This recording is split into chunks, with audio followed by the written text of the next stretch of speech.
ஆக்சுவலா இங்க வந்து ரொம்ப லேட் பண்ணிட்டோம். கார் கொஞ்சம் ப்ராப்ளம் பண்ணிட்டு ரொம்ப என்ன குக் பண்ண போறோம்? பிரியாணி பண்ண போறோம். சோ அந்த பிரியாணி எபிசோட்ஸ் வந்து உங்களுக்கு பிரியாணி மாஸ்டர். சோ இன்னைக்கு நாங்க பிரியாணி பண்ண போறோம். அந்த அப்டேட்டை நான் உங்களுக்கு பண்ணி தரேன். செம்ம ஜாலியா ஃபன்னா இருக்கும். என்ஜாய் பண்ணுங்க. செம்மையா சமைக்கிறோம், பயங்கரமா ருசிக்கிறோம். இவரு சிக்கன் அசிஸ்டன்ட்.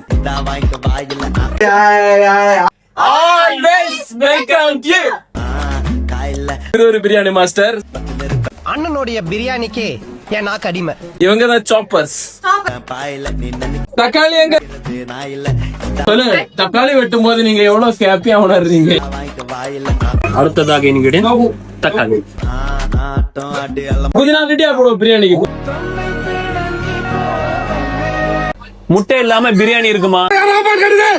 வர்ற மாதிரி பண் போயிட்டு இருக்கீங்க. அழகான மிதமான சிக்கன். எனக்கெல்லாம் மைக் இல்லையா? டேய் 110 கிலோ வெயிட் தூக்குற அந்த லாரன்ஸ் ஒன்னு அடிக்கிறது பெருசு கிடையாது. நேத்து பியூட்டிஃபுல்லா பிரியாணி செலிப்ரேட் பண்ணி முடிச்சிட்டோம்.